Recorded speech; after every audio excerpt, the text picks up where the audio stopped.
ஐஸ்வர்யா ரஜினிகாந்த் அவர்கள் இயக்கத்தில் லால் சலாம் படம் வரும் 9ஆம் தேதி திரைக்கு வரப்போகுது. இந்நிலையில் இந்த படத்தினுடைய ஆடியோ லான்ச் ரீசெண்டாக நடந்துச்சு.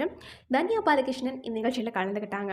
இந்த நிகழ்ச்சி தொடர்பான அவரது ஃபோட்டோவை சோஷியல் மீடியாவில் பதிவிட்ட நெட்டிசன்கள், தன்யா பாலகிருஷ்ணன் சில வருஷங்களுக்கு முன்னாடி தமிழ்நாட்டை கொச்சப்படுத்த வகையில் தன்யாவின் ஃபேஸ்புக் பதிவில் ஒரு பதிவு பண்ணியிருந்தாங்க.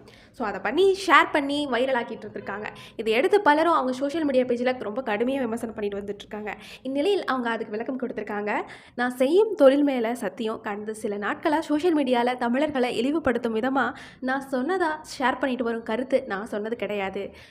12 வருஷத்துக்கு முன்னாடி இது நடந்த போதே நான் இதை தெளிவுபடுத்த ட்ரை பண்ணேன். அதை சொல்லிக்கொள்ள விரும்புகிறேன்.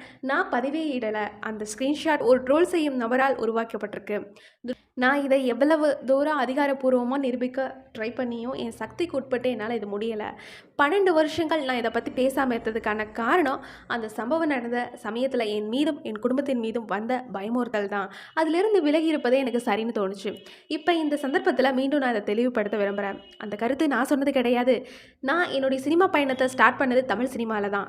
தமிழ் சினிமாவில் வேலை செய்ய வாய்ப்பு கிடைச்சதுக்கு நான் என்றைக்கும் நன்றி கடன் பட்டிருக்கேன். அப்பொழுதும் இப்பொழுதும் என் நெருங்கிய நண்பர்கள் பலரும் தமிழர்களே. அதனால் விளையாட்டுக்கு கூட இப்படி ஒரு கருத்து சொல்ல நான் என் கனவிலும் நினைக்க மாட்டேன். என் ஆரம்ப காலங்களில் தமிழ் சினிமா ரசிகர்களும் ஊடகங்களும் கொடுத்த ஆதரவை இத்தனை வருஷம் தொடர்ந்து நடிக்க ஊக்கமாக இருந்திருக்கு. மனிதாபிமான அடிப்படையும் யாரையும் காயப்படுத்தும் விதத்தில் எந்த சொல்லையும் செயலிலோ செய்யக்கூடியவள் அல்ல. இந்த சம்பவம் நடந்ததுக்கு பின்னாடி சில தமிழ் திரைப்படங்களிலும் சில தமிழ் வெப்சீரிஸ்லையும் நடிச்சிருக்கேன். அப்போ இது போன்ற எதிர்வினைகள் எதையும் நான் எதிர்கொள்ளலை. இந்த சர்ச்சைக்குரிய கருத்து என்னுடையது கிடையாது. துரதிர்ஷ்டவரமாக என் பெயர் இதில் சம்மந்தப்பட்டிருக்கு. அதனால் நான் தமிழ் மக்களிடம் முழு மனதாக மன்னிப்பு கேட்டுக்கிறேன். என் பேரை வச்சு உங்களை காயப்படுத்தும் விதமாக நடந்த செயலுக்கு வருத்தம் தெரிவிச்சுக்கிறேன் அப்படின்னு சொல்லி தன்னோட மன வருத்தத்தை தெரிவிச்சிருக்காங்கங்க. தேங்க்யூ.